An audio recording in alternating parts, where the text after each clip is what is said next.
canal, estudar por eixo temático é a melhor estratégia que você pode ter para se preparar para o Enem. Oi, eu sou a Bruna, sou professora de redação e esse é o Eringer Fora da Folhinha. Eixos temáticos é como se fosse um macro de um problema.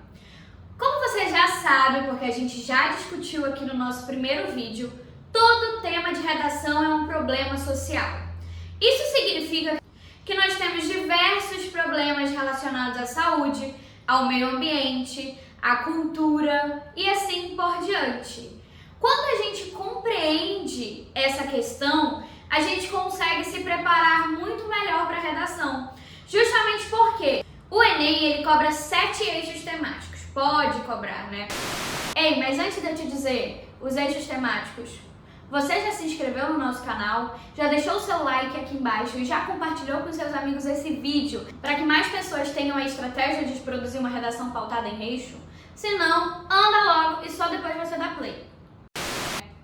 Educação, meio ambiente, saúde, tecnologia, cultura, direitos e cidadania ou questões sociais. Esses são 7 que o Enem pode cobrar. O único eixo que ainda não caiu na redação como foco principal é o eixo meio ambiente.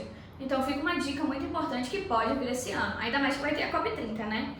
E aí o Enem, nos últimos 3 anos, todos os temas de redação envolviam uma questão social.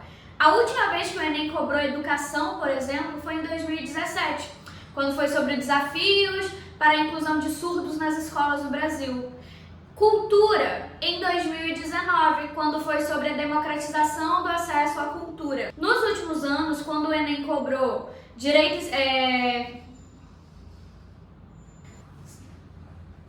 Oi pessoal, eu sou o Januário. Nos últimos anos, o Enem cobrou justamente questões sociais quando falou sobre desafios para a valorização dos povos originários, que também é um pouco de cultura, um pouco de meio ambiente, mas o foco mesmo pela palavra valorização foi uma questão social. Ano passado, quando trabalhou a invisibilidade do trabalho de cuidado da mulher, a mesma coisa, também uma questão social. Então faz muito tempo que o Enem não cobra os outros eixos. Isso não significa que podemos negligenciá-los, correto? E aí o que você precisa entender? Vamos fazer aqui uma analogia. Existem hoje, em cada país, em cada estado, vários rodízios. A gente tem rodízio de todos os tipos. Rodízio de coxinha, rodízio de bolo, rodízio de pizza, rodízio de sushi. São vários rodízios, né? Tudo bem até aqui? E aí o que a gente tem? Dentro de cada rodízio, a gente tem sabores.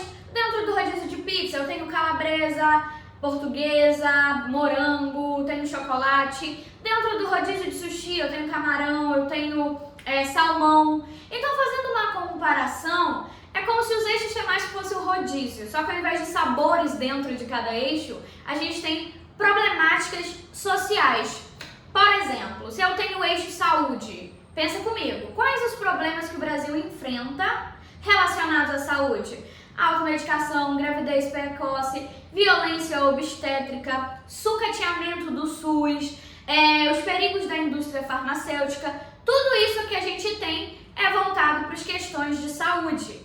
A gente tem o eixo educação. O que a gente tem dentro do eixo educação? A evasão escolar, o analfabetismo funcional, a ausência de incentivo à leitura, os desafios para a formação continuada de professores e assim por diante. Dentro de cada eixo, eu tenho os temas da redação. Se eu tenho o eixo cultura, eu tenho várias problemáticas relacionadas à cultura dentro desse tema. Se eu tenho meio ambiente, eu tenho várias problemáticas relacionadas ao meio ambiente dentro dessa questão. Então, o que tu precisas saber? O que tu precisas criar de estratégia? Quando você aprende, por exemplo, uma citação sobre educação e você consegue compreender essa citação no quesito interpretá-la, a gente consegue relacionar com qualquer tema de redação.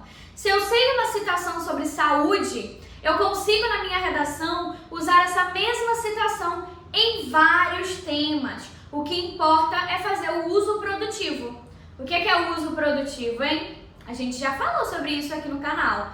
Uso produtivo é relacionar o repertório em questão com o tema que está sendo discutido. Então você pode ter o mesmo repertório e usá-lo em várias redações sobre cultura, mas especificamente o uso produtivo vai ser direcionado para o tema. Se eu tenho, por exemplo, a definição de saúde pela OMS, que é o completo bem-estar físico, mental e social, e não apenas a ausência de doenças, eu consigo, a cada tema de redação, fazer o uso produtivo e ter como estratégia esse mesmo repertório. Afinal, aqui a gente não está falando de estruturas pré-moldadas, que você joga o repertório e entrega assim se vai funcionar ou não. A gente está falando sobre você entender, interpretar esse repertório e a partir dessa interpretação você construir a sua redação para qualquer tema. Isso te ajuda a não precisar de pesquisa, isso te ajuda, pelo amor de Deus, não precisar de texto motivador, dado do texto motivador do Enem. Isso te ajuda a ficar mais seguro e confortável para produzir o tema independente do comando temático. Mas vale lembrar, essa estratégia por eixo só funciona se você tiver a capacidade de refletir sobre a citação e sobre o tema para conseguir fazer o uso produtivo dessa. Então não adianta só colocar a citação de saúde e achar que vai funcionar. Você precisa refletir sobre o significado dela e refletir sobre o problema. Aí você une os dois e a gente tem uma belíssima estratégia para te garantir conhecimento e repertório para qualquer redação. E como eu sei que você está cansado de tentar pesquisar na redação os temas e pensando no seu bem-estar, eu preparei um PDF com os 7 eixos do Enem, explicando os temas que podem cair sobre esse eixo e também separei 2 citações que você pode levar por eixo temático. Espero que você goste, espero que você comece a criar estratégias adaptativas a cada texto. Vou enfatizar isso várias vezes, porque você tem mania de... memorizei o pensamento de Michel Foucault. É só colocar na redação que tá bom. Não é assim que funciona, tá? Tem que fazer o uso produtivo. E não esquece de acessar o Instagram do curso, porque eu vou deixar lá o PDF sobre eixos temáticos para te ajudar na sua produção. Espero ter te ajudado. Antes de terminar, não se esquece de se inscrever no canal, mandar esse vídeo para os teus amigos, para que justamente esse conhecimento e essas estratégias cheguem a mais pessoas. Um beijo e eu te vejo semana que vem.